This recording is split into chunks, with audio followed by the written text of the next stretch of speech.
Please stand.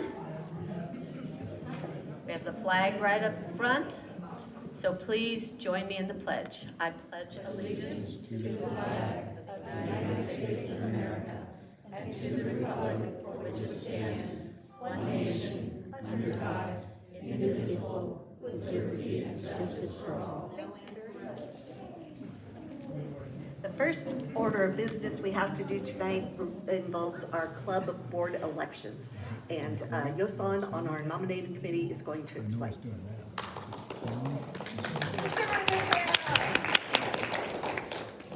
Okay, so if you were here at the last meeting, we listed all the members that were running, and now this time we're gonna vote on them.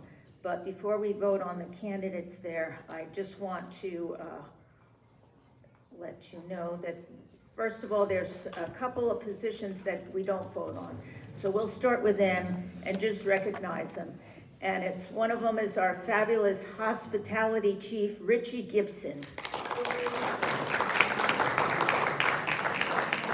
And next is our newsletter editor, Susie Rubin. Is she here? And finally, our past president, who couldn't be here tonight, Linda Armacost. Okay, so the slate for tonight's vote for president, we have Tina Reinberg. Could you stand so everybody could see? Everybody. VP Laws and Legislation, Sean Quintal. VP Membership, Katie Seghetti. Treasurer, Jean Mullally. Assistant to Treasurer, Rosamond Blevins. Thank you. Sorry about that. That's okay. Secretary, Rosamond Blevins, stay up. Just stay up. VP Programming, Brenda Miller. And wait, there's one more. I gotta go to the next sheet. Oops. Did I say Merrill Perry yet? Oh, hold on. Oh, yeah. Trying to get there. Special Events Coordinator, Merrill Perry.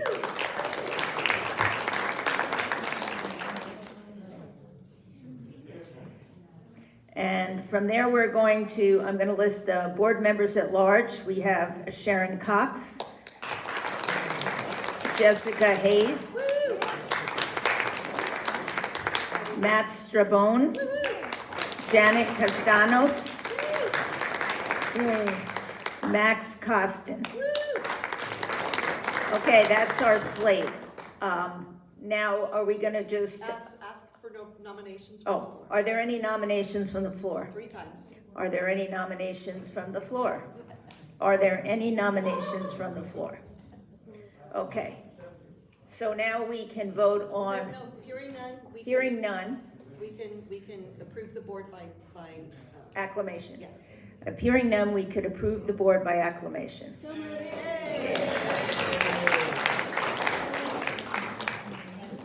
Where is Colin? Oh, sorry. Let's all get sworn in. Come on. Sworn in. No, thank you. Thank you.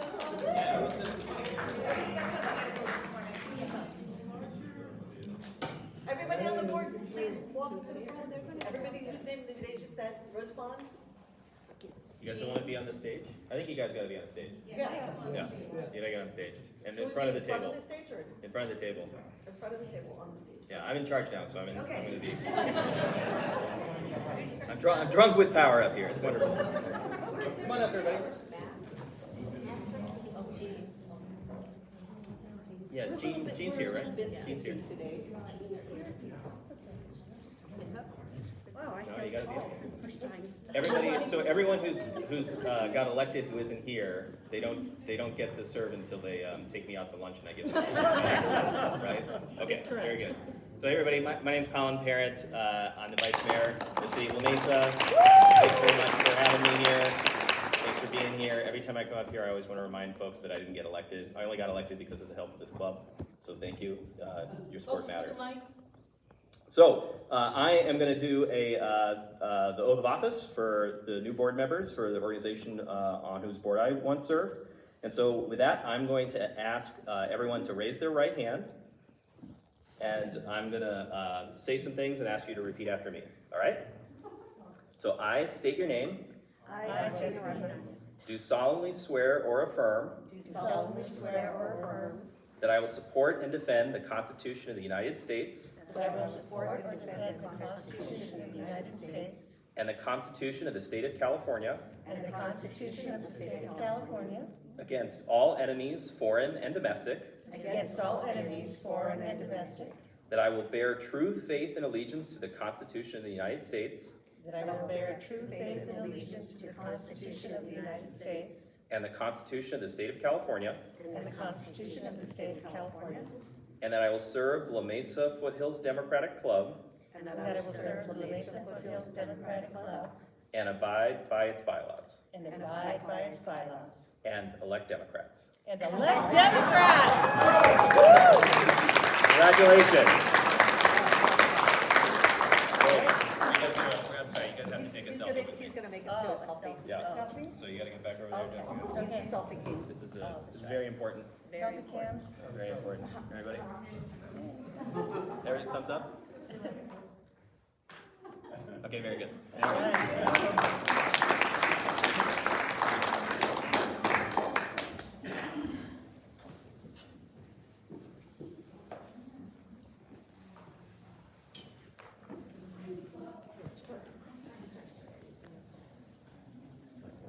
Don't get comfortable, Paul. Okay. I've actually never been comfortable. Okay, that's good, that's good.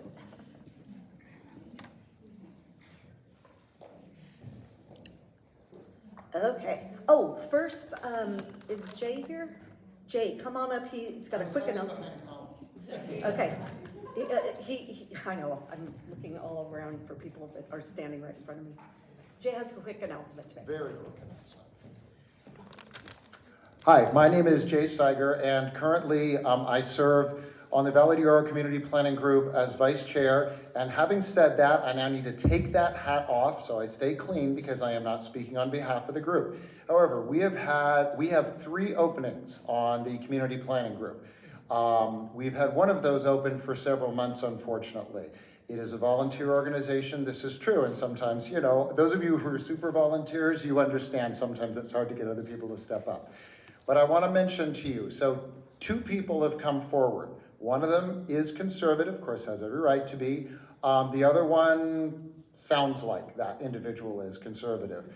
We have a pretty balanced board, so we want to try to maintain that. And here's what I'm going to mention. It's not just for you, but anybody you might know that lives in Mount Helix area, Casa de Oro, Rancho San Diego, out toward Valhalla High School. Our area is huge for the Valley d'Oro Community Planning Group. We are advisory, but we help represent community character and land use planning. In other words, do you want to go for just cookie cutters out in the hills, or do you want to try to embrace the idea that we need to do smart growth? Things like that. And what kind of developments are you approving? Last thing I'm going to mention is we've all seen that the Board of Supervisors has started to shift over the last few years, and with that, we have seen a shift in our environmental approach in the County of San Diego. Community planning groups are part of the voice for that. We can either join the train or oppose that. And we want to have the best input that we can, which means we need to have the best composition of people on those boards as possible. So if you are interested, it's Valley d'Oro Community Planning Group. If you know somebody that is interested or might be interested, please I'm trying to think of the best way to do this. We filter our applications through our chair. His name is Ode Yusuf. He is listed with his contact information on the County of San Diego's website for Valley d'Oro Community Planning Group. So please, if you might be interested or you know of somebody that might be interested, it's only 1 meeting a month, and you definitely are helping to bring a voice to preserving our community character and raising up the idea of let's grow forward in an environmentally aware manner in San Diego. Thank you. Thanks, John. Thank you so much. So happy New Year again. And we do have a lot to celebrate. We had a phenomenal year in La Mesa. We had one heartbreaking loss, but overall we did very well. We had a recap of the election some weeks ago and got some suggestions on how we can have an even better 2024. And we've heard them and we're taking them all under consideration, and we appreciate everybody's feedback. Now, to move on to tonight's program, we're going to hear from two city council members, Mayor Pro Tem Colin Parent, and what's your official title, Raul? Council member Raul Campillo. So they're going to come forward, and we got questions for them. So let's welcome them.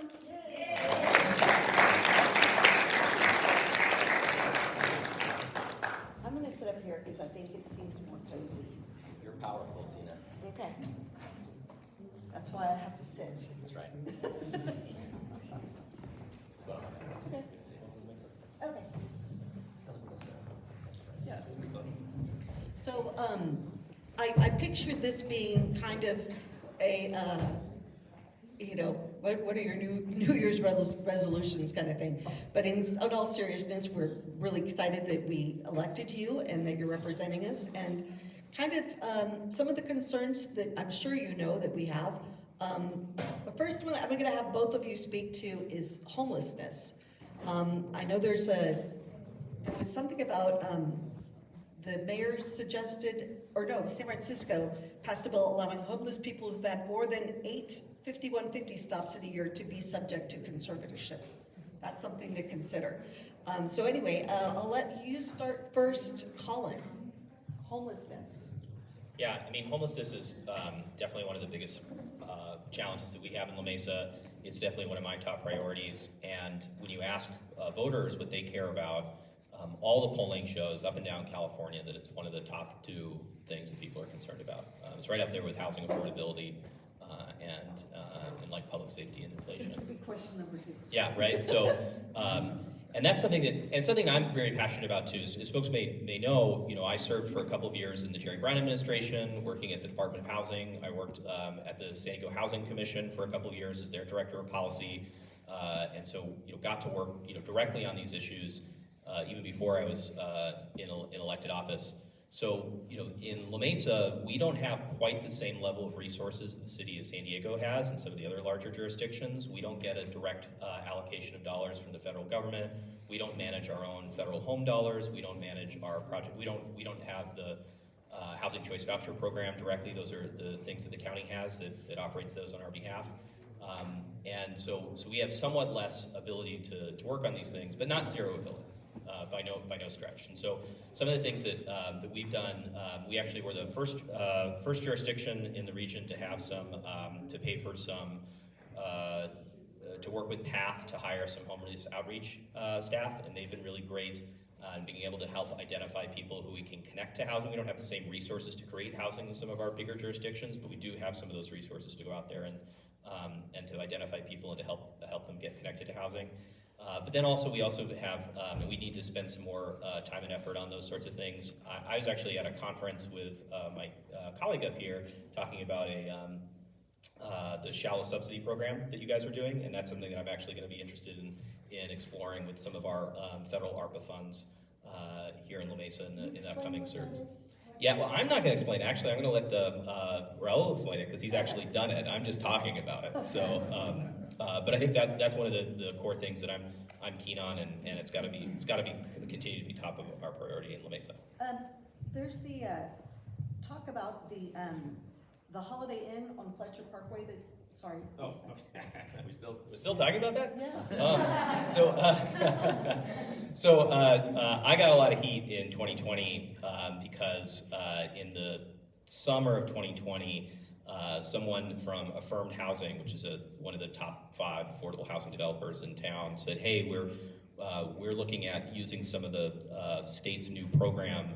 The state was basically taking some of the CARES Act money and making it available for local jurisdictions who wanted to build affordable housing, and in particular by purchasing hotels that were being underutilized or not being utilized at all, that were empty, and being able to get some of this pass-through federal dollars to purchase it and to rehab it and to operate it as permanent supportive housing for people who are homeless. I thought that was a good idea. I still think that was a good idea. I told the city manager, I asked the developer, I was like, hey, listen, have you talked to the city yet? Have you talked to anyone about it? He's like, no, we haven't. I was like, okay, well, great. Well, I'm going to introduce you to the city manager. So I sent a note to the city manager, say, hey, these guys are looking at doing this. They're going to be applying with the county. I'm personally supportive of this. Fortunately, the city manager did what he was supposed to do, which was to communicate that to the rest of my colleagues, I think 2 days later. I'm not allowed to do that because that would be a Brown Act violation. I'm not allowed to talk to all my council colleagues at once. I can talk to at most one of them. And then that did move forward. The county said, hey, we're actually not going to do this unless the city council of La Mesa says it's okay with them, even though the city council didn't have a formal role. And then it was brought to my council colleagues. I was prohibited from voting on it because I couldn't get the FBC to give me an answer as to whether or not I had a conflict. I didn't, but I needed them to give me that answer. So I wasn't able to vote on it, but all of my colleagues voted against it. I was very disappointed in their choices in that regard. I took a lot of heat personally for doing that, but I'll tell you, as I've told everyone, that I would do that again. That solving the homelessness crisis is absolutely what the voters want us to do. Lots of people get mad when you actually try to solve it. But that's why I got elected to office, and that's what I think my voters want me to do. And I hope that other elected officials make similar choices.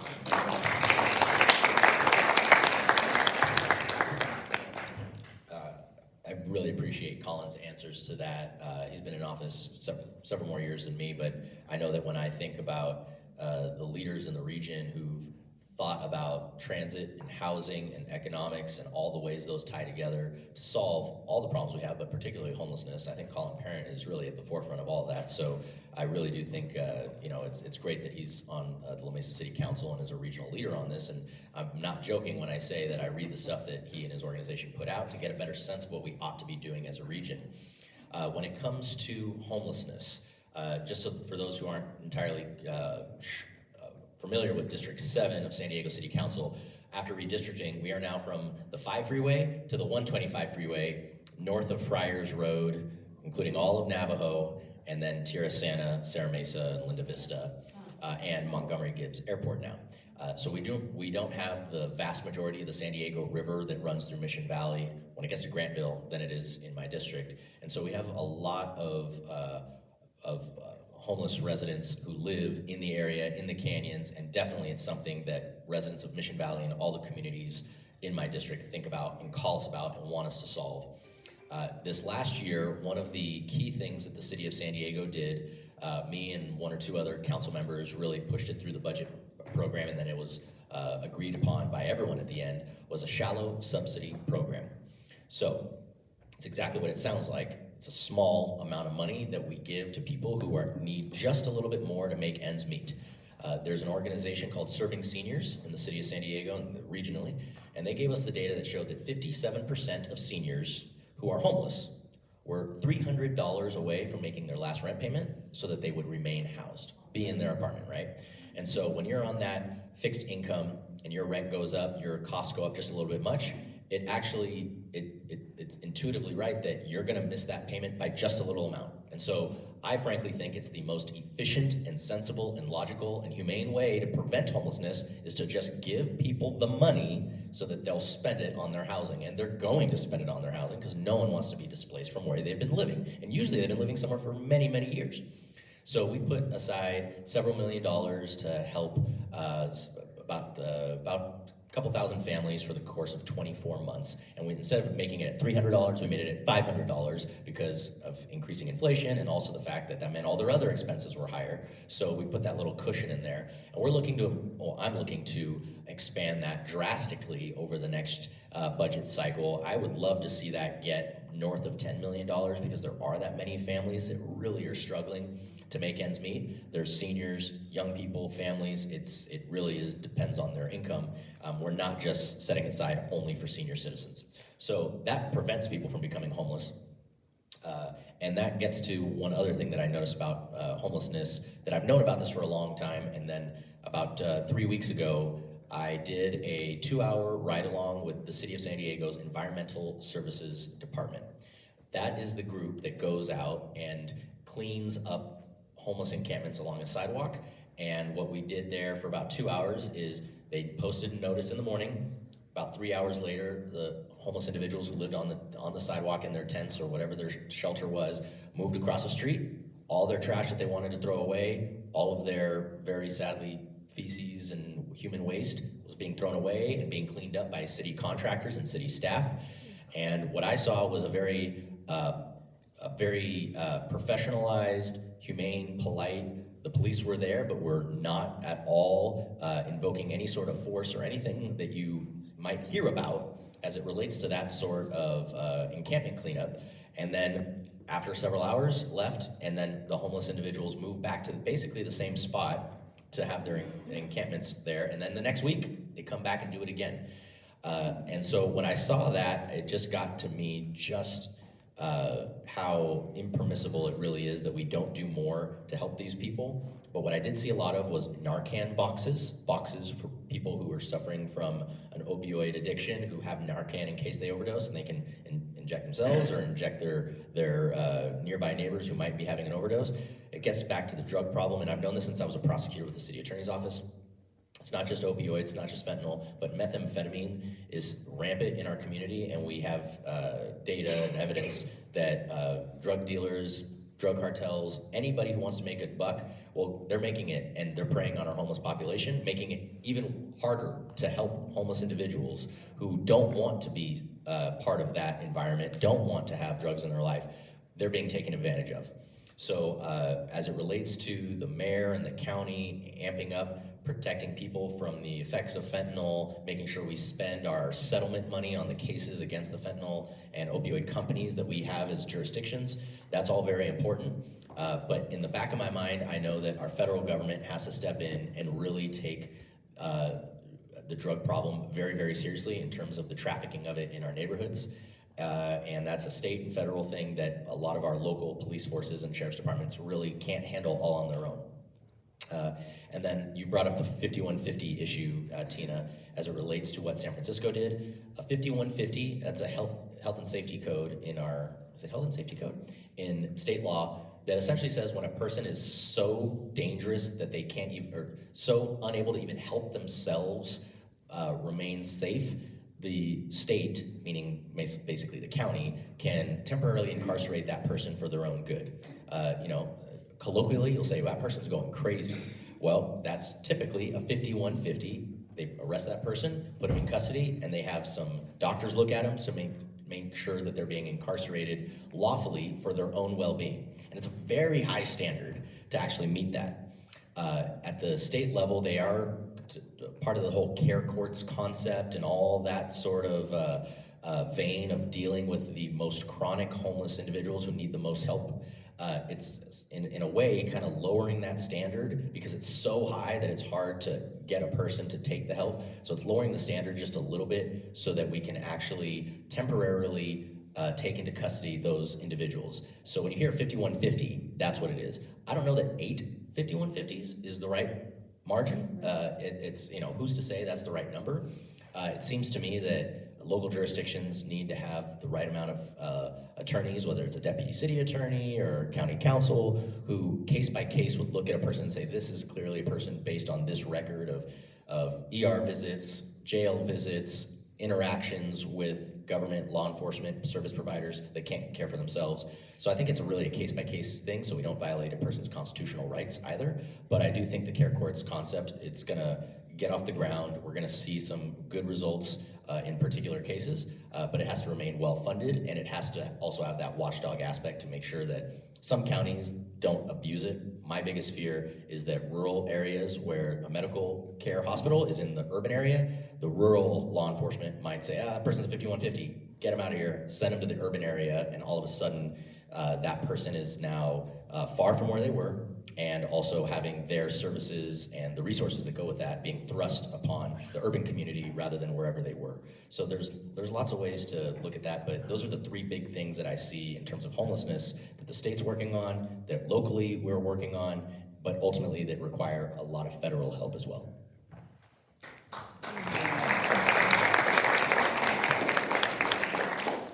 This is sort of for both of you also. I went to a thing in La Mesa that was a couple years ago that was, you know, affordable housing. And it was just basically, if you're my age, give your house to your kids and make them build you a granny flat. I guess that's one step before the ice flow that they put us on. In talking about granny flats or tiny homes, what's kind of the status on that? Yeah, so a little bit of background on that. So you know, for about 30 years, the city of La Mesa had permitted about one granny flat a year for 30 years, right? Since like 1990. And then about 5-6 years ago, the state of California changed some laws, and they basically said, hey cities, y'all aren't allowing these granny flats. You need to. We're gonna limit the discretion of local governments to say no to these, right? And a lot of local governments are all mad about it, but a lot of them are actually like quietly, yeah, it's probably a good idea, you know. And so when that came through, that was right around the time I got elected, and so that was one of the things that I did in my first couple of years, is I got a policy adopted to implement the state law, but then also go a little bit above and beyond to make it even easier for homeowners to be able to build those things in their backyards. And then the first year we had, and by the way, it was not everyone agreed with that. Right? We had about half the people who came to public comment were like, no, you shouldn't do this. We don't need any more new neighbors. We don't like living near people. We don't like living in society. And that's fine, people are allowed to their opinions. And then other people were like, no, I like own a home and I want to allow for more homes, and I'm worried about my aging parents. I'm worried about my college age kids after they're going to come home. Like I want, I believe in supply and demand. I think that people should be able to afford a place to live. And so that, so there was different people on that issue. It's obvious where I am on that. When that policy got adopted, the first year we didn't have one application, we had 200, right? And 20 times as many people applied for an ADU to build, called the ADU, accessory dwelling unit. 20 times more people applied to spend $250,000 building one of them in their backyard than showed up to say that their neighbors shouldn't be able to do that, right? And so and by the way, it was at the time I was like, oh boy, am I in trouble here? Am I doing something really unpopular? No, it turns out I was doing something very, very popular, but not everyone agrees, and they're allowed to come out and voice their opinion. But I think it's the correct thing to do to listen to what's going to help most people. So that's great. That's a great policy success. The problem with it is that we're only got 30 of those 200 permits issued, right? So we had these other problems, we made it easier to apply. A lot of people said, yeah, great, I want to apply, but we're still having some process issues to be able to get them across the finish line. So one of the things that I'm going to be working on the next year or two is to identify what those problems are, and to make sure that people who do want to make those investments, who do want to create some more housing opportunities on property that they own, property that they're willing to invest in, they're willing to make an investment in the city and in their neighborhood, have an opportunity to do so. And so that's probably going to mean a couple of things, and I'm talking to the mayor about this, so we're hopefully going to make some progress on it. But making it so that people can, you maybe don't have to hire an architect, you can just get some plans you can pull off the website, right? I know other jurisdictions, both locally and throughout the state, have done that. We need to do that. And we also just need to have a real clear understanding of what the barriers are, what's holding these things up, what are the challenges, what are the policies that we need to do, what are the staffing changes that we need to do, what can we do to make sure this happens. And I will also just share too, I mean, for folks, and I'm sure there's probably a number of people in the audience who are like, well, I don't know about this, I don't know if I like this idea. Boy, we've seen so many of them coming up in like the Village in particular and in other neighborhoods, and I haven't heard no complaints about once they're done. People are worried about things, people are scared of change, and that's cool. Like I'm scared of change too. But this is an example of where when people do make those investments in their homes, they're in their homes, they're going to take care of them, they're going to make them nice, and they do make them nice. And so we need to make sure that we have those. And then I'll just step aside for a second. ADUs, great, got to do that, but we also have to have affordable housing and more housing overall. And so I'm really excited that in a few weeks we're going to be doing groundbreaking on the first 100% deed restricted affordable project in La Mesa in generations at the old police station site, which is catty corner to right next to the trolley stop on La Mesa Boulevard. That's really great. That's going to be a couple hundred new households who are going to be able to have the opportunity to live in La Mesa and enjoy the things that we enjoy here with us.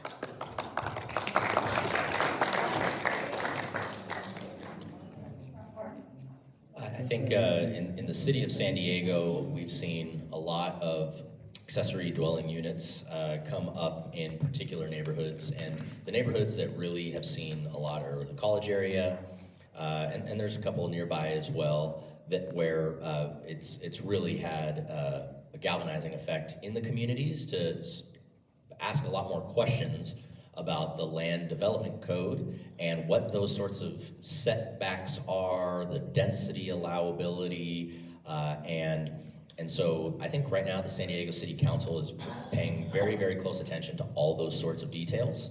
I know that in the next several months, we're gonna see a new update to those rules being offered by the mayor to come to the City Council. I know that, for example, I know that council members really, really care about the building the housing and having the staffing in our development services department, which delivers the permits. We are hiring and hiring and hiring so that not just ADUs, but every other type of building can get processed as quickly as possible. And I know that we've seen a really sharp decrease in openings in that. We offered raises for like the first time in that department in like 8, 9, 10 years. So that people would feel incentivized to come work there. Not to try to take La Mesa's experts or anything, but we have that's the other thing too, is that cities compete against each other for really talented staff. It tends to go the other direction, actually. I know. Well, yes. It's with CalPERS agency. I know, yes. La Mesa's a beautiful town, I get it. So we're working on the staffing component, but I know that individual council members, we feel really, we really get deep into the details of things like, how far is the setback? Just how high are you allowed to build this in someone's backyard? What are the code enforcement regulations going to look like? And do we have the staffing to do code enforcement? One of the best things I think that my staff delivered on for a constituent was in the Serra Mesa neighborhood, where someone showed up to a public event like this that I was hosting at a library, and they said, we have all the documents to show that our neighbor has built this ADU completely illegally, without permitting, has not hooked it up to this, has not done this right. It's like, well, you just did the city attorney's job for them, so thank you, let's go take this step. And sure enough, that person was penalized financially, and I think they had to do a whole bunch of retrofitting to get everything back in place, and we held that person accountable to the law. So we're incentivizing building, but we are making sure people don't flaunt the rules, and we're making sure that we get the details right. I know that the Mayor Todd Gloria is very, very good about making sure council input is done well ahead of time, so that we have the briefings, we see the draft of the bill, we know what the policy is going to look like, and we can offer what each district really wants to see and try to find that compromise. And on these sorts of things, we see 7-2, 8-1 votes. Most of the time it's actually 9-0. And now that the San Diego City Council is 9-0 Democratic for the first time ever. For everyone who helped get Kent Lee elected in District 6 and Dr. Jen in District 2, and of course Monica Montgomery in 4 and Vivian Moreno in 8, we're now set 9-0. So we are taking really close attention to those details because we know that people are very sensitive to it, and it's like Colin said, telling your neighbors who say, oh, that one ADU is really crazy over there across the street from me. It's like, that's one. And I mean, my wife and I live right next to like the one Airbnb in Del Cerro. Like it just is, right? And it's like, okay, but it's okay.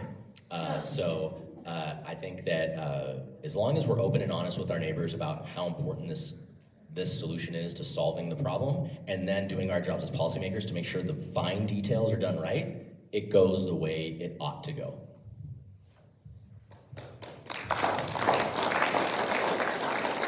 So it sounds like we need housing and lots of wraparound services. And it may seem that the thing is that I work downtown also, people from downtown can get on the trolley really quickly and be in La Mesa. So I think we have probably more cases of homeless than we ordinarily would. So is there some way we can build something, you know, in La Mesa that will just have wraparound services for everything a person might need, medical, physical, emotional help? I mean, yes. I mean, and I think the real answer here is, you know, is that every jurisdiction has to do their part, right? It's like, is the city of San Diego is the biggest? They have to do the most, and they are doing the most, to their great credit. But it's also true that smaller jurisdictions, we are contributing to these issues. We have obligations to do things as well, right? And that's both for homelessness, it's for homelessness services, but it's also for housing too, right? So a lot of times people say, well, why do we need more homes in La Mesa? We can just have more homes in downtown San Diego, or more homes in Tierra Santa, or where the other neighborhoods that you represent, right? And it's like, well, okay, sure, yeah, we should have more homes there too, but like, you know, we gotta do our part. And you know, the state of California has a housing element law, basically says that each jurisdiction has to plan for enough homes for each of their for their projected needs, and we've been dutifully living up to that, and telling our staff that we want to comply in full faith with that. And so we got to do that, and we got to continue to do that for homelessness and as well. Because we are a smaller jurisdiction, we don't have the same you know, economies of scale, and we don't have the same direct resources that some of the other jurisdictions have. And so we are in dialogue of partnering with some other East County jurisdictions to partner on additional facilities. So it's possible that the new facilities won't be in the city of La Mesa, but we'll have to be contributing in some other fashion if they're not. But I'm certainly open to them being in La Mesa, as I've already stated. Yeah, you got to make sure they're not in the right place. You know, you're probably not going to have a day center right in the middle of the village. It's probably not the right use, but also can't be so hidden away that people can't get access to it and can't get to and from it, and can't stay there, but also be able to access services. And so you got to strike the right balance. And I want to encourage folks who are you know, listening here, who are going to be thinking about this or participating in conversations about this in the future, is that, you know, remember right now when you're thinking, yeah, we got to do something to address homelessness, and remember that feeling next, you know, 2 years from now when there's a proposal and you're like, oh, I don't know about that, right? Remember this conversation, because every time there's something proposed, people find reasons to object to it, and that's how we have the problem that we have today. And so we have to be willing to take some risks to decide in the abstract what's important to us, and to be willing to live with that when the chance comes to actually do something about it. And that's really hard. That's really hard for elected officials, but it's also hard for people who live in communities, who own homes, and who live in those neighborhoods. So I get that. That's difficult. But if we want to be moral, if we want to do the right thing, if we want to help our neighbors who are struggling, we're going to have to live up to those kinds of ideals.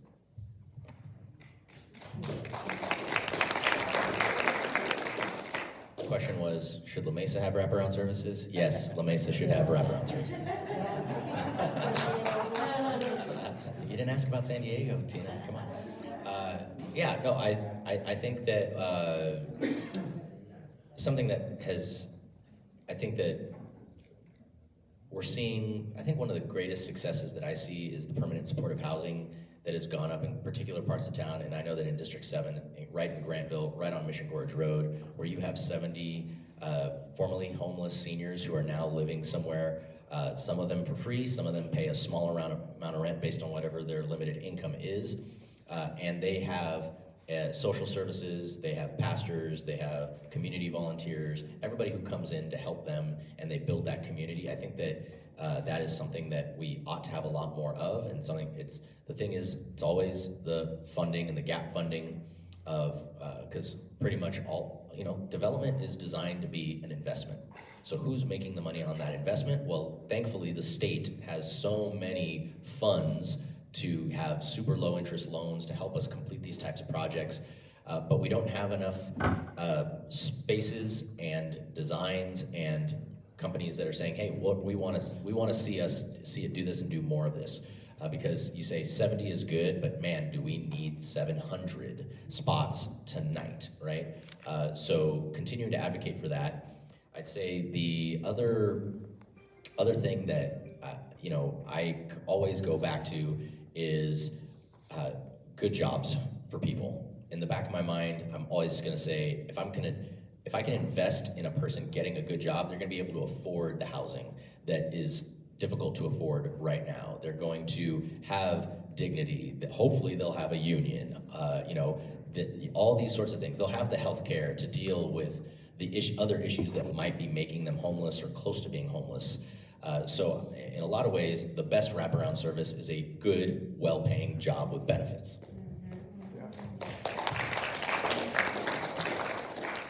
We had a meeting, I think it was almost exactly a year ago, talking about the infrastructure bill that President Biden signed. Can you talk about in your different districts what that has meant to you and where the money has gone and what can we point to and go, see, that was Democrats? Yeah, so that's a good question. I don't know that we have projects in the ground yet that you can point to, but we did.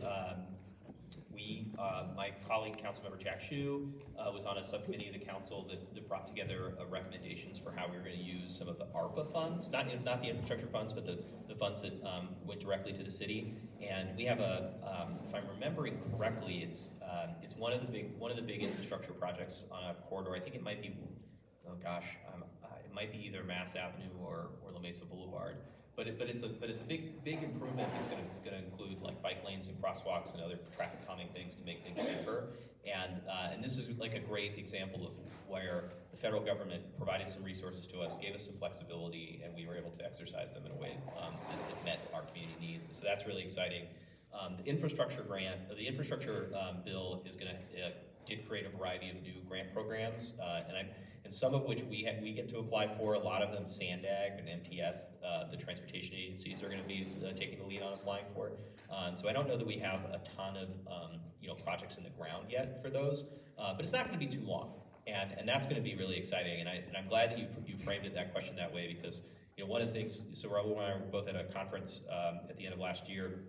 Again, one of the big topics was this, and like all the things that Democrats have been doing in Congress, and one of the things they were asking is to like go home and talk about how Democrats are funding things and building things, and we need more of that. And like, okay, that's true. Like so that's one of my New Year's resolutions is to talk more about those things, and so you'll be hearing a lot more of that from me as we get these projects in the ground. Colin's absolutely right. I think the one thing that I'll point out is, and he said it right, is that it created the grant schemes for us to apply to, and all of that is still, then the departments have to set up the application process and the rules and the criteria that qualifies cities and states to get that money. So all of that takes a little bit of time, but that's also a reason why, Secretary Pete Buttigieg was out here twice in like a matter of a month, and that's because regionally and by state, we were saying, hey, we really need this infrastructure money. The Amtrak line going between San Diego up to LA needs help, and a lot of other infrastructure items like that. So when you see a person of that level coming out here, it's because our local leaders were saying to our federal secretary, this is a key thing, right? Like I think in that picture it was like Senate President Pro Tem Tony Atkins, Mayor Gloria, and who else was in it? Catherine Blakespeare was in that picture. I know there was one with Representative Mike Levin. So the federal government knows San Diego needs a lot of that funding, and our local leaders are really getting to the bottom of it, and we can hopefully get a lot of it here very, very soon. Councilmember Campillo and I will be invited the next time that the Secretary is here, I'm sure. I've already been invited, so. Oh, I'm sure yours is in the mail. Yeah, This is not going to be a popular question, but we're still a driving city, and we still need parking spots. And how are we balancing that with, the bike lanes and all that kind of stuff? Yeah, we'll take this question. Yeah. I ought to take one first. No, that's absolutely right. I always tend to lead this question off, which comes up a lot. First and foremost, and I've brought this up at City Council when we had an issue related to parking spaces and around businesses. making sure that our handicap accessible spots are maintained. It's absolutely important that we have that. I think it'd be wrong to get rid of those spots for the people who really do need to get close, and it's a impediment to them. I think that hurts our economy to leave out our disabled community that needs to be nearby. So I think it's an important thing to protect. I do think that the whole discussion about parking and driving and public transit is a matter of consumer psychology. We do not have a public transit system that delivers us close to as fast, anywhere near as fast as a vehicle, and therefore the consumer is always going to choose the fastest way possible. And that's why when you have big things like the 5 big moves at Sandag, and you have those improvements, you have those direct bus lanes on the freeway so that we can make sure people want to choose those options for rush hour traffic. That's why I'm 1,000% in support of all that. When it comes to, I think the tricky part is when you have like apartment developments that then you have very low number of parking spaces and then it goes out onto the streets. That I can see why a lot of the community members are getting nervous about the fact that there's going to be a lot less space and more clutter and more cars in the community. So I understand that component, but I think that if we don't put the infrastructure in, my opinion is this, and I've stated on the record, if we don't put the infrastructure in for people to be able to take a bicycle to go someplace, they're never going to do it. If we, and I think the other thing too is that there's going to be parking spaces. A lot of what I'm seeing, especially in my community, is they'll narrow a road, but maintain the bike lane that's already there, but add a little bit more space to make it protected, and the parking spots are maintained. So I don't think we're losing like a ton of bicycle lanes. I think there's some serious corridors that are very, very famous in the city of San Diego where it's like, well, all the parking's gone now. It's like, well, okay, they're 1 block over, side streets, there's still parking in places for people. It's not completely gone. And I'd also say this, there's the aspect of people say, well, if a bicyclist wants to be safe, they should just take a side road instead of the main road so that they can be safe over there where there's not as much traffic. And I say to that, it's like, well, that sort of logic would suggest, well, if there's no parking or there's a lot of traffic on this road, why don't you drive your car down the side road? And then it's like, well, no, that's not the fastest way there. It's like, well, yeah, exactly right. So if we put the infrastructure in for people to take something that's as fast as possible, I think we're gonna see it pay off. And I'm basing that off of studies too in other cities that have implemented tons of active transportation infrastructure. It has shown economic improvement, not job losses. Small businesses are not losing money because they took the 4 parking spots in front. People also say, I don't see that many bicyclists coming through here. It's like, well, the same 4 cars have been parked there for 4 hours. Where's everybody else going? Oh, they drove somewhere else, right? So the idea that everybody's driving, I get it. A lot of people still are driving, but a lot of people are also using active transportation. And I think that we just got to give it the chance it deserves, and also trust the economic data from other big cities that have done it that shows jobs have not been lost. It's actually been improved. Health outcomes have not been decreased. They've been increased. Pollution in the air, far down. All those sorts of things come from that, and it comes over time.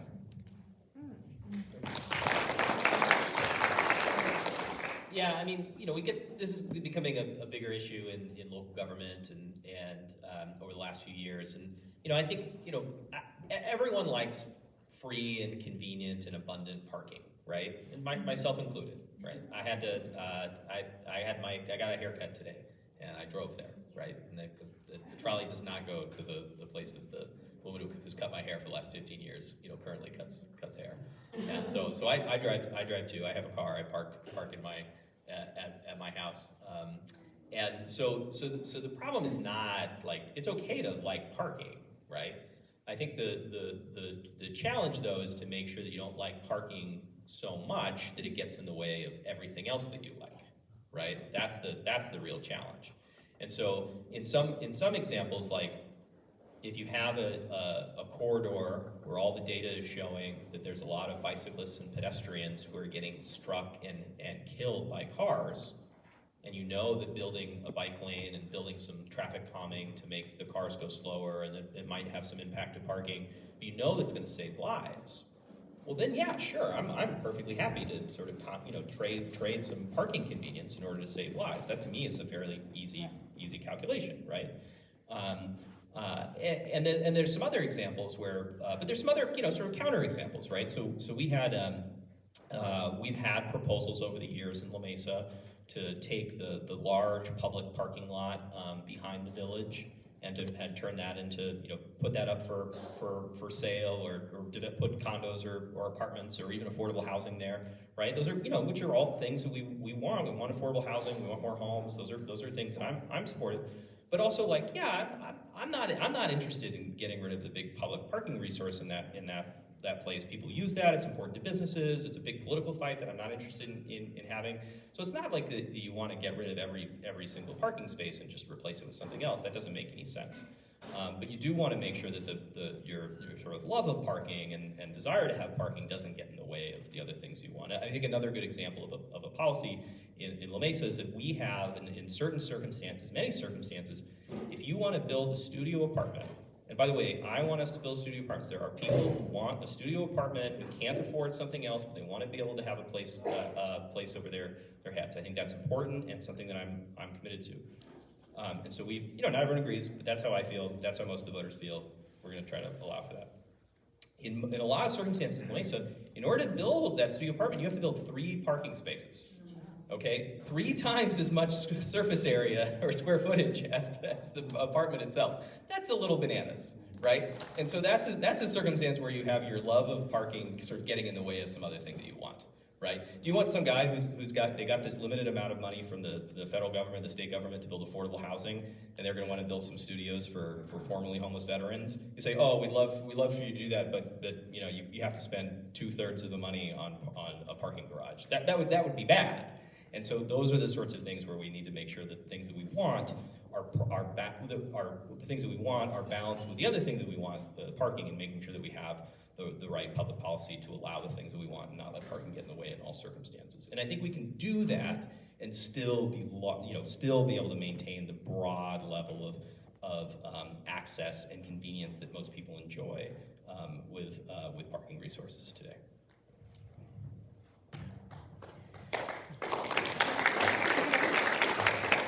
Yeah, I went to 24-hour fitness yesterday and the parking was bananas.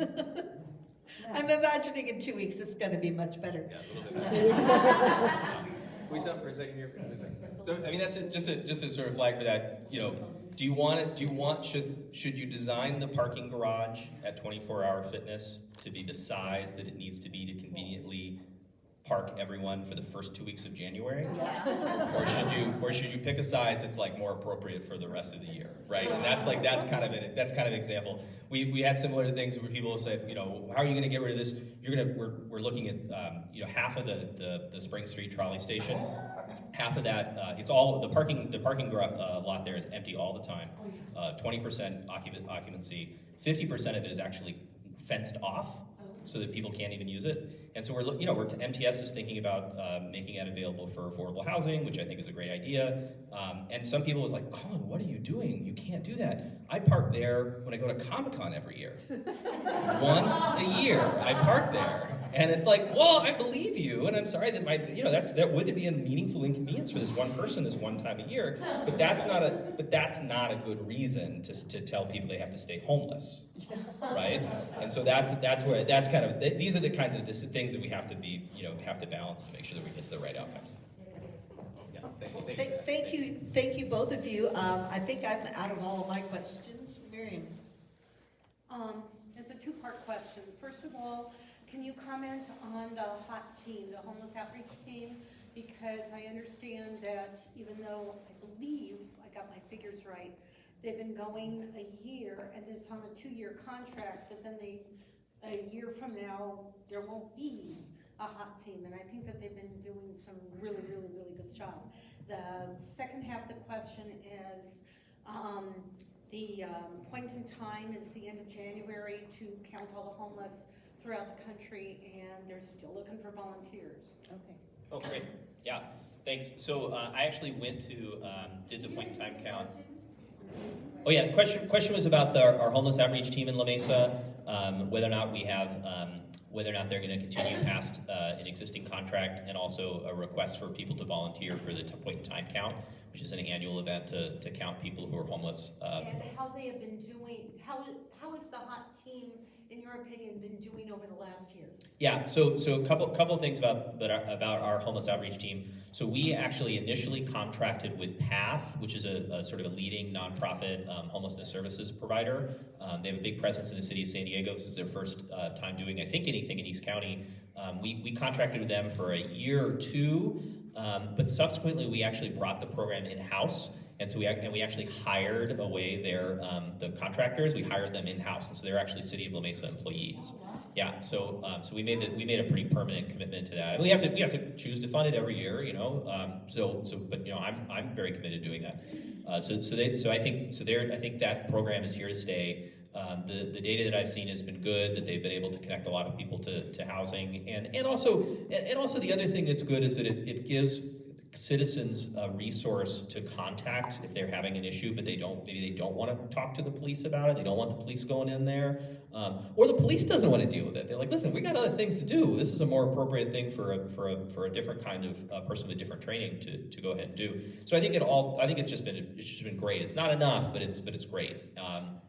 And then, the point in time count. If people haven't done that yet, go ahead, Google the point in time count. It's the Regional Task Force of the Homeless collects the volunteers for that. We usually meet in La Mesa at the First United Methodist Church over here, and you get up you set your alarm for 3 a.m, and you meet up with people at 4, and everyone's like this because they got so much coffee in their veins, and you go out and you talk to you find homeless people where they live, you talk to them, you give them surveys. It's gratifying work, it's challenging. You're going to see some stuff, you're going to have some conversations with people that are going to make you think differently about the city you live in and the community that you live in, and hopefully it also changes what you want to do with it and do about it. Colin's absolutely right.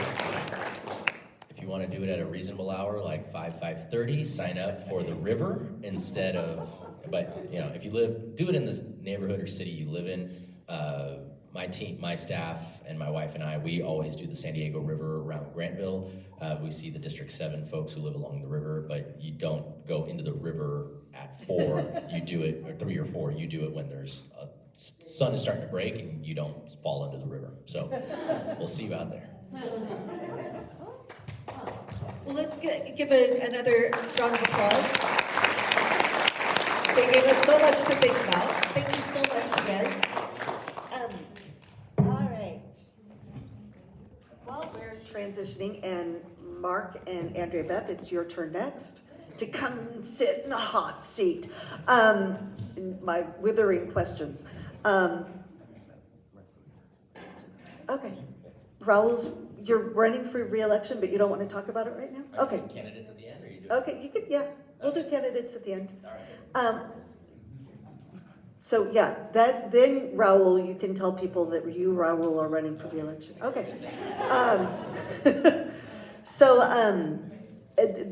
Those of you, hopefully, that registered for voting for the ADEM election, okay. Thank you for doing that. You may see some friends or club members that are running, so please support them. Also, how are we doing on the 50-50, Gene? Okay, you can't win if you don't play. It's $5 for a big old thing of things. And you split the pot, and the other half goes to our budget for supporting candidates.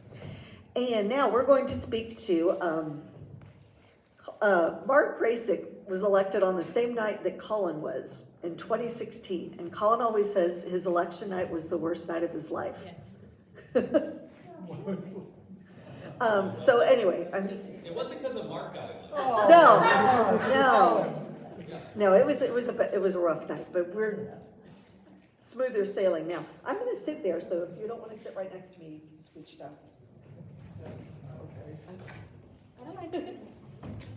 Okay, so, welcome both of you. Andrea Beth, congratulations on your win. I'm not going to sing your name. So, first, talk about the board itself and how it's doing in the collegiality and whatnot. You've got a new member, and how's she doing, Colin? Hi, everyone. It's so good to be sorry, here. Mark Collins, same Yeah, thing, sorry. you know. I'm so sorry. You know, I always like coming to this meeting because it's like sitting down with some friends, you know. And I know I wouldn't be up here as an elected official without the support of everyone here. And I always say thank you because it really means a lot to me. And I love coming back here when we get a chance. And I want to welcome my friend and now colleague, Andrea Beth Damsky there. We had our first board meeting today. So the general manager was real gentle with her. It was like drinking from the fire hose, the amount of information, especially with the monthly reports, right? But she did great. She did a great job, and she's going to be a very good colleague and represent La Mesa very well. And I'm really enthusiastic about it. Sure. So, I was sworn in, what was it, the day before December 1st, the last day of November or something like that? Even before the election was certified, because the Water District's bylaws require that new board members be sworn in before the first Friday of December. So, that was odd. It's almost like they're not used to having new members. I wonder why you would say that. So that was a little odd and a little strange, but I went with it. What else was I going to do? I had planned to be out of town in December visiting family for the first part of the month, but I had a really bad fall at the airport on my way out of town, which landed me in the hospital, and I spent December recovering from an accident which left me with horrible bruises that are now gone, a swollen head that looked like I was becoming a unicorn, and doing onboarding for the Water District. So onboarding meant I was meeting with various department heads in the Water District. So I met with the general manager, I met with HR, I met with their director of admin and finance, and then just yesterday I went to my first community meeting, which was not the Water District meeting, but the San Diego Regional East County Chamber of Commerce has a monthly Government Affairs Committee meeting at which members of all levels of government in East County are welcome to attend or send representatives. And I had never known about this before. I was invited to the meeting as a member of the Water District Board, and surprised to see how few of our elected Democrats in East County are on that email list. It's an important meeting to go to. You really get to hear ideas and what's going on from folks in all areas across the country, across the county, school boards, water boards, planning boards, all the way up to Congress. And we didn't actually have members of Congress, but they sent representatives. My surprise about the meeting was that there were only 3 Democrats there and about 27 non-Democrats. So we're here, and we have an opportunity to be more representative in our leadership in East County through a forum like this. So I would encourage everyone who is an elected official in any capacity in East County to attend these meetings, contact that chamber and get on their email list. Also to reach out to our elected officials at higher levels and ask them to send a representative to these meetings. Because we did hear from someone from Darrell Ice's office. We did hear from someone from Brian Jones's office and Joel Anderson's office, and not from any of their Democratic counterparts. So that's important. It matters.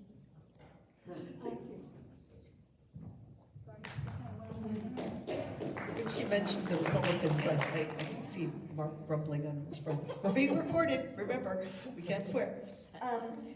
let's talk about your vision for 2023 in diversifying our water resources. And what are you looking forward to or proud of that has already happened in terms of diverse in our water sources? Thank you. Thank you for that question. And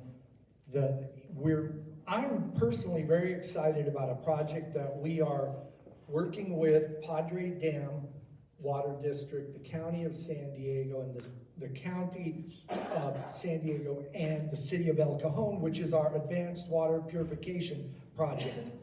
It's going to be located out in Santee, and it's the largest infrastructure project in East County history. And when it's built out, it's going to provide 30% of our water needs. And it's going to do that through a process of recirculating and cleaning the water, and it's going to reduce the amount of discharge that goes out to the Point Loma water treatment plant. So we're going to be helping the environment there and providing a new source of water. And you had a wonderful question about the federal government. So we were very fortunate that Sarah Jacobs' office and our club member, and I believe Daryl Ice's office also, we received $15 million of funds at a very low interest rate called a WIFIA loan. And that's water infrastructure. It's a long acronym, but it's for water projects. And at a very, very low interest rate that is going to help us achieve that goal. So we are known in Washington, at least for that project. So I'm really, really excited about that. And later on, I brought a cheat sheet about this because we are going to be having 2 public meetings about this project.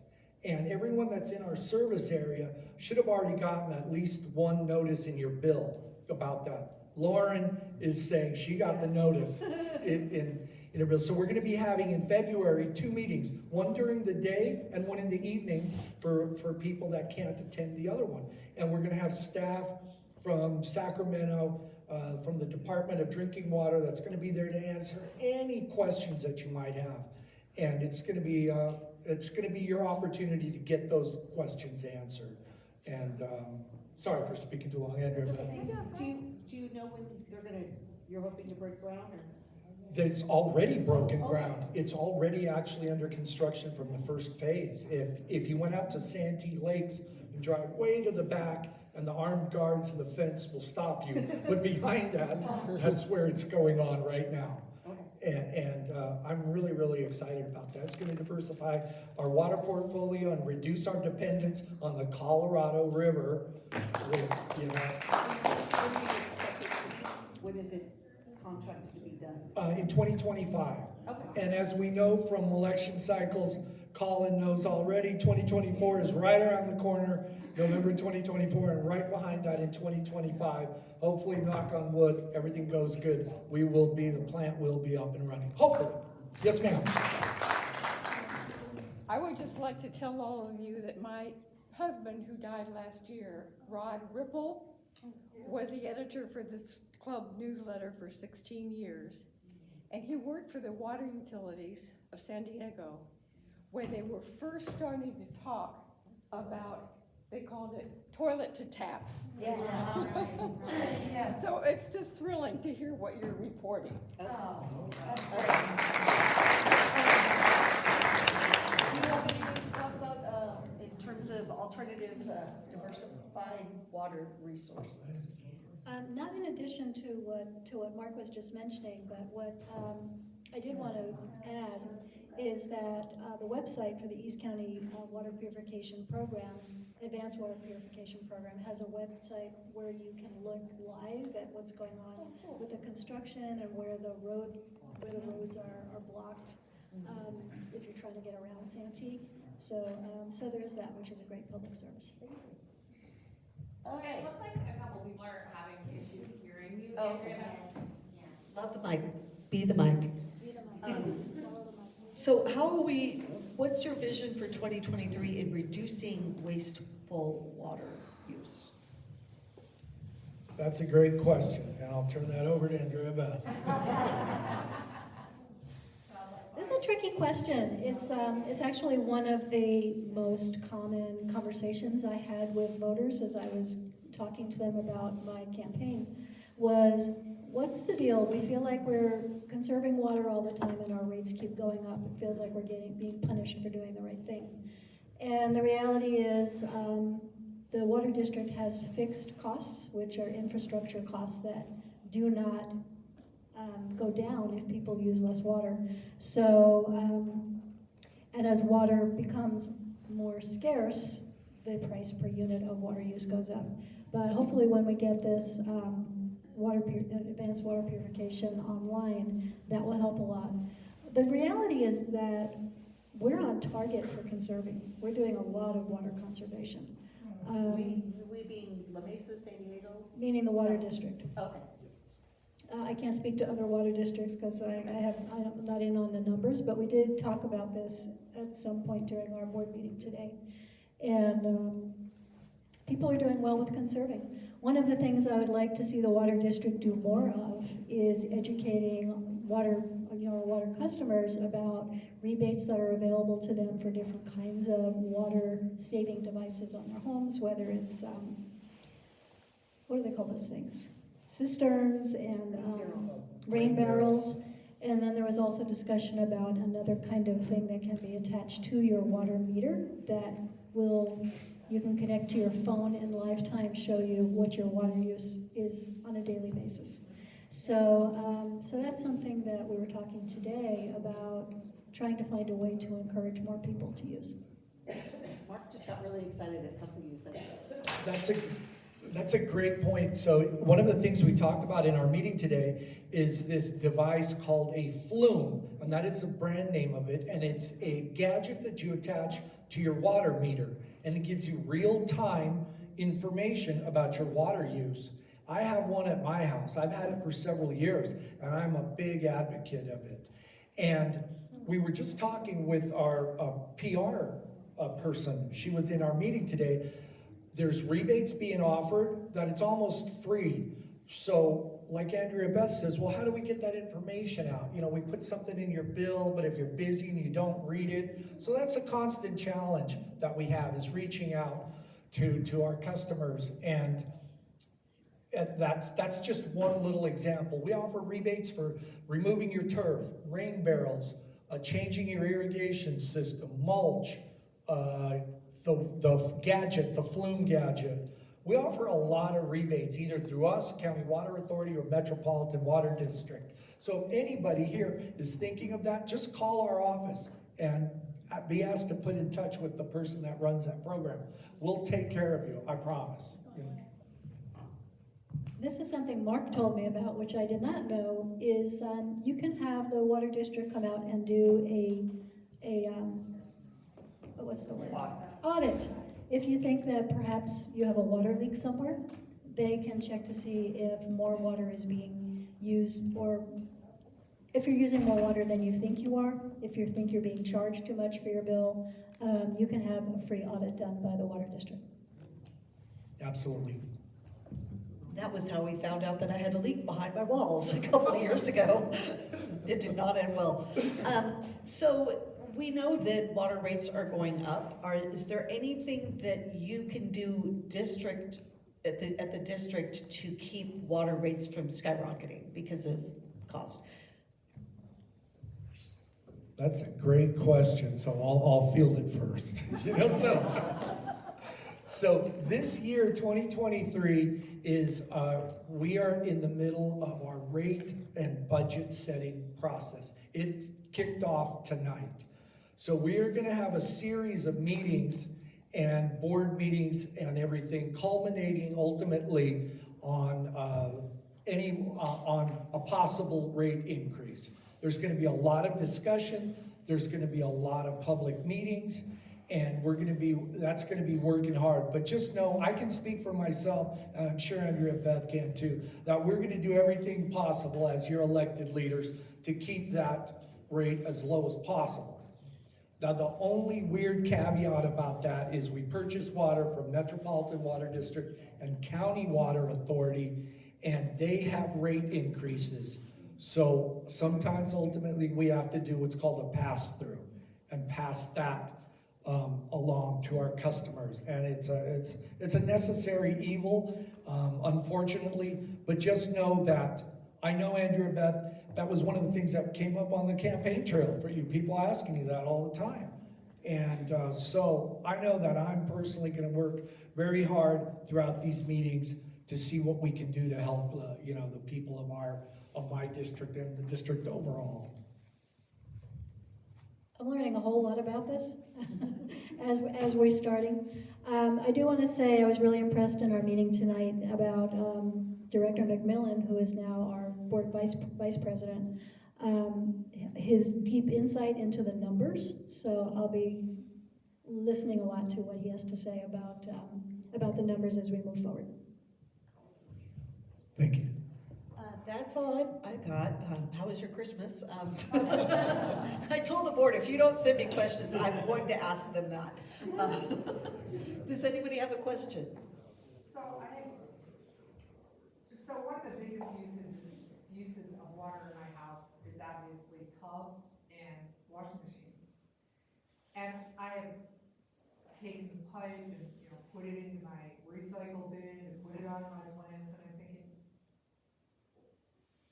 it's illegal apparently to use gray water. You can't store gray water. Correct. But I laughed, I had a handyman once that lived out here in East County and said, I have the greenest grass in my neighborhood, because that's all I did. I just rewired and I put it all in the system that he had irrigated. And where is that? Why is that not happening? Or how do you do it? So the question was about gray water specifically. That's water that comes from your washing machine or your tub, dishwasher. So that's a great question. So that depends on the municipalities, starts with the municipalities. And we have our council members, 2 of them here, So to get this moving forward, you can't believe the layers of regulation that go into your drinking water. There's so many agencies, federal, state, county, city, and water district. It's unbelievable. And this is just, so it starts, one of the ways to start is with municipalities. But that is a great question, and thank you for asking that. And I'm gonna ask at the committee level that we put that on a committee and start looking at it and see what we can do here to move into the future. What we can do district-wide, partnering with our member agencies and our municipalities. That's a great question. Thank you for bringing it up. Is it currently illegal to do that? It is. Okay. No. I'm a landscape architect, and you can use gray water, but you have to have it go underground. It has to be dispersed through an underground drip irrigation system. It cannot flow over the surface because of the potential contact with humans, with any kind of bacteria. But Pets. you can use it now, and you can get it done, but you have to go through some special regulations, and it's not cheap to do, and that's just the way it is. Thank you. Yes, sir. My name is George Jurasic, and I'm a resident of La Mesa. And I'm concerned about the water system that you're describing that's going to be using the water and reusing the water after it's cleaned properly. Are you familiar with PFAS? Yes, sir. PFAS are forever chemicals. There's no way that's available now at the scale that you'll need to clean PFAS from that water. And 98% of us, or I should say, we have these chemicals. 98% of us have, our bloodstreams have PFAS in them. There are 2 major PFAS, as you probably know. And I'm concerned that you're going to be able to actually remove PFAS as you reuse that water. The water, it's called a forever chemical because there are known techniques to take care of or remove PFAS at scale. And so and I'll just add something. As we use it, as we remove it from our bodies, it goes into the water before you have a chance to do it. So the PFAS are causing cancers, but also more importantly, I think, cancers are hugely important. Female and male reproductive organs are affected by PFAS. So what are you doing to make sure that that recycled water has PFAS removed from it, as we continually put PFAS into the system, because that's how we remove the PFAS from our bodies. Thank So you. the toilet to tap is a true comment on that. Did everybody here understand the question? Okay. Well, Yeah, to well, repeat, I can tell you No, what no, no, PFAS no, no. are, but you can maybe mention. so the question was, is the filtration system that we are gonna be building in the plant going to be removing PFAS from your water? So here's a short summary about that. You'll be glad to know that the Biden administration last year, for the first time, has now directed the EPA to study and begin to study and set an acceptable MCL concentration levels of PFAS, because that's unknown sort of right now to is there a threshold that is safe or unsafe. Currently right now the EPA does not have a number for that, to the best of my understanding. So the EPA now is going to begin studying that, and we're looking forward to that. The concentrations that you find in your water today or various other plants are very, very small, to my understanding. And I'm not a chemist. I'm just going on the science that I know and have been taught at the water district. But just know that now the federal government is beginning to study this now. Finally, it has, and to get some headway on this. So I know that's not the answer you're looking for, sir, but there is some progress being made towards that.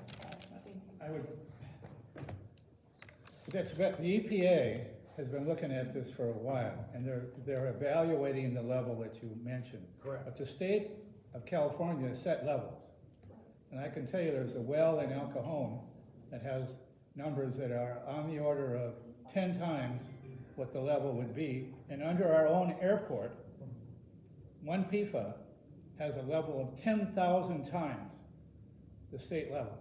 Correct. Notification. And we don't have any groundwater. We don't extract groundwater. I know, but in El Cajon there is a well. It's mixed with water at the Alvarado plant to get it down to a lower level. But there is a well in El Cajon that does it. I would love to talk to you about this offline, but the Helix Water District does not have any wells in El Cajon that we draw water from. So maybe that's some other system, someone else, a private well, but the Helix Water District does not have any wells. We have one well in El Monte Valley that's used it's like a peaker well that occasionally draws some water. All of our water, we don't have any groundwater in Helix. That's just one of the advantages and disadvantages to our system, sir. So for those who have not heard of PFAS before, they're microscopic plastic particles that are in the water.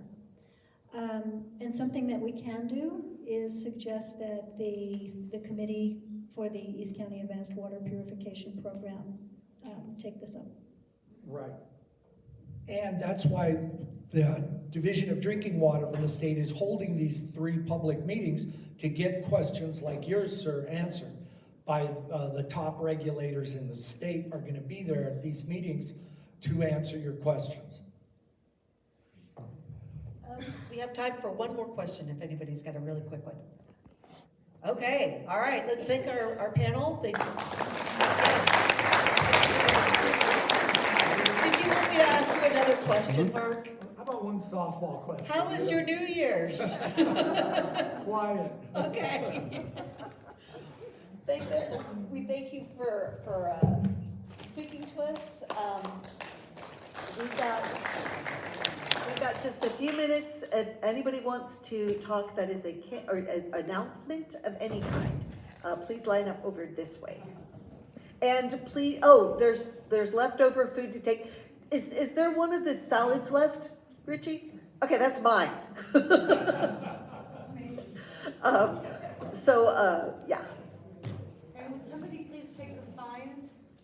Did somebody take the signs? Yes. None of them are the candidates that are here tonight, so yeah, never mind. Okay, come on in, Doug. Well, I knew that. I was just trying to. So, good evening. I think most of you know me. I'm Doug Case. I am the Political Affairs Director for Senate President Pro Tem Tony Atkins, who was re-elected to her position unopposed on December the 5th. They swore in the new legislature.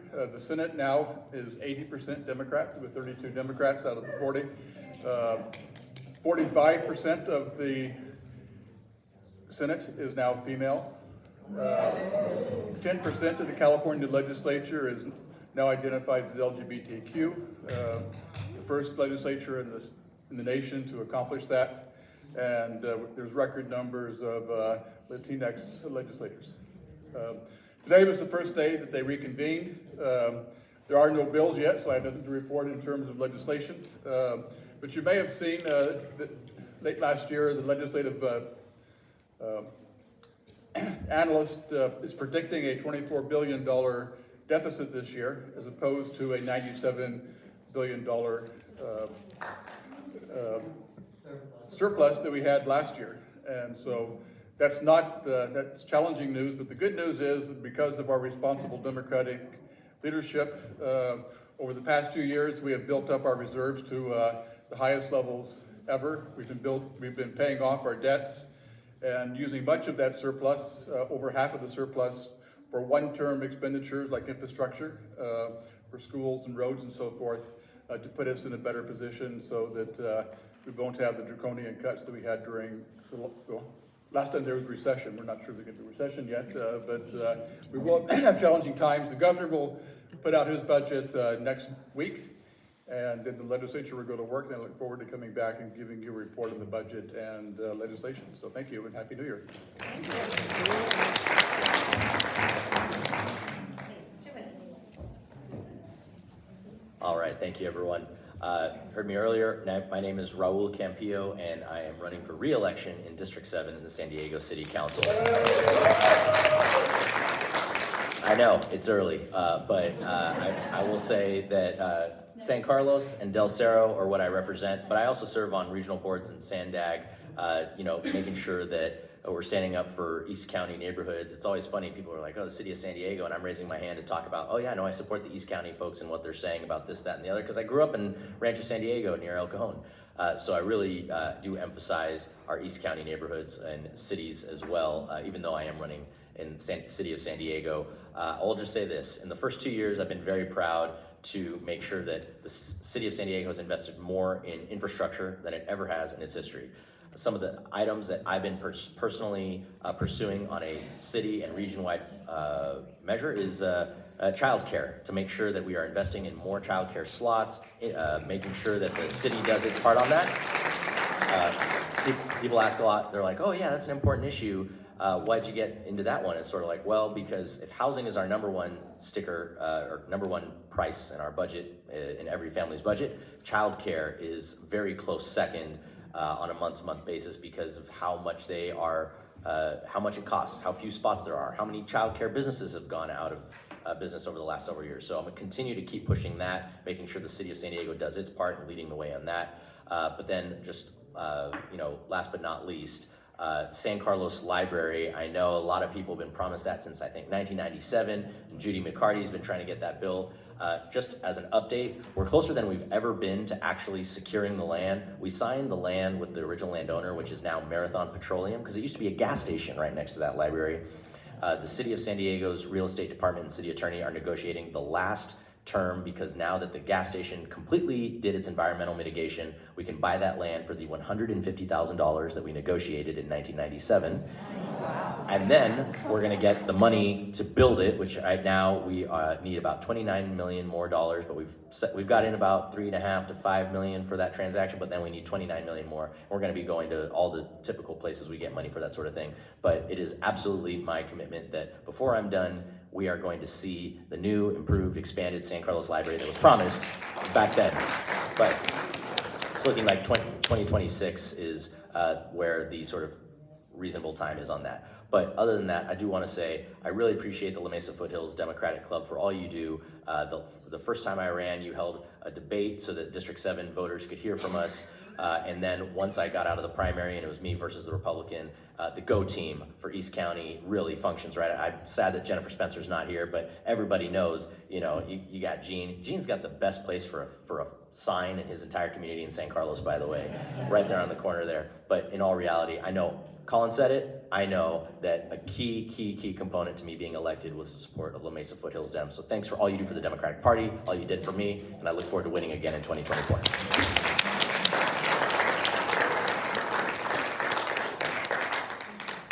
I have a question. Yes. Can you take a question from the floor? For me? Well, it's actually for the club. Okay. I've sat here and I've listened to Colin and I've listened to Raul talk about what this Foothills Dem Club did for their campaigns and how important it was. I heard Raul talk about how we now have a 9-0 council in the city of San Diego. We could have had a 4-0 council in the city of La Mesa.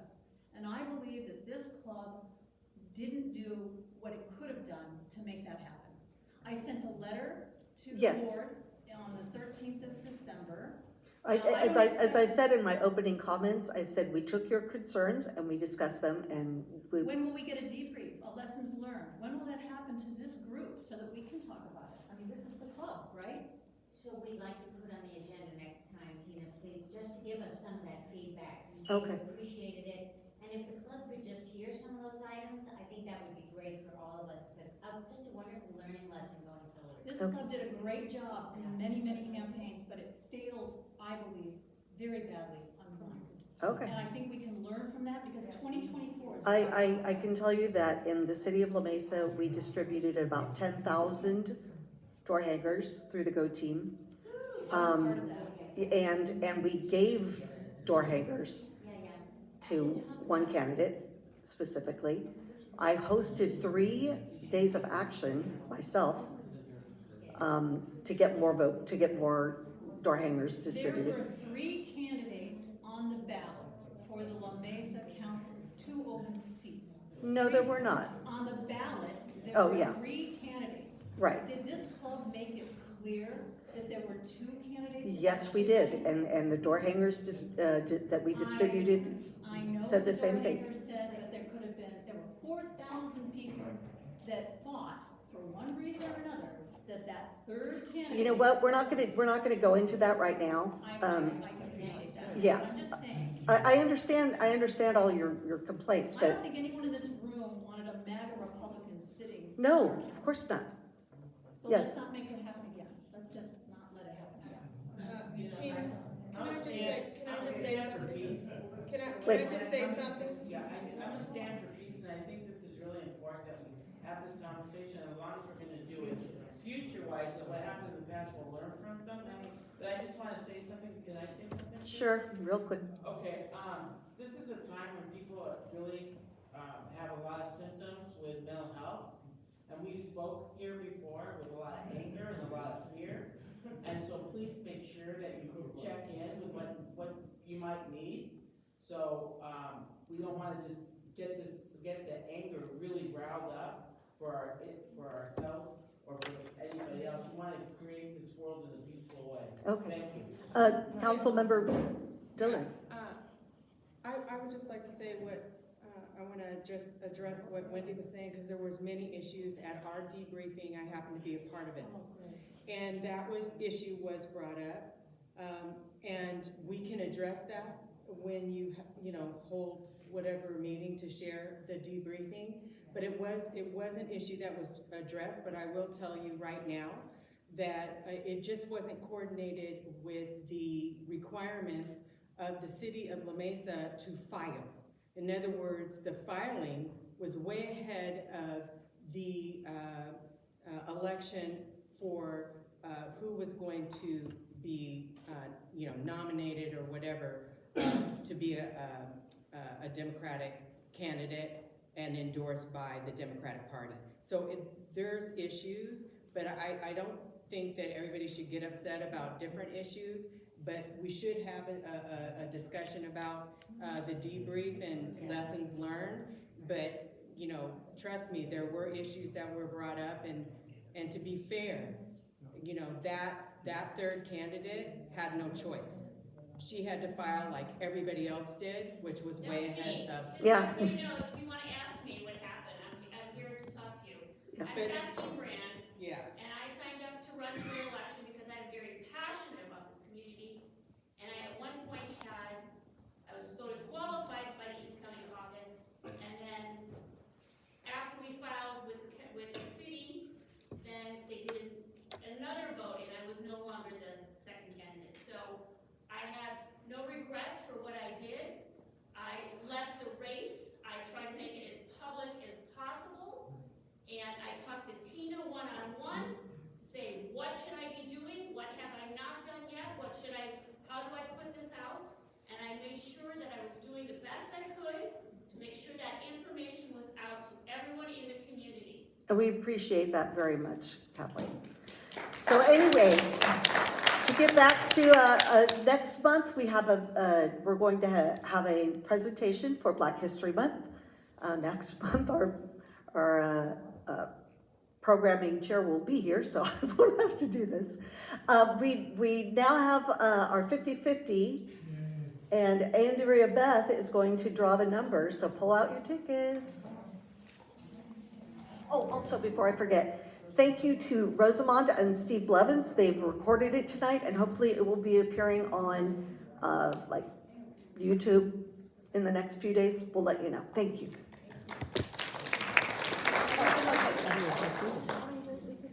No, just one. Okay, ready? 0828242.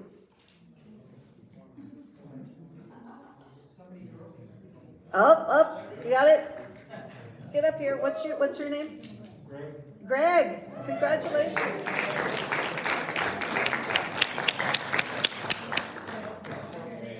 $828,214. Yep. Congratulations. Okay. Thank you very much. We're adjourned. If you're a board member, please help with the tear down and clean up.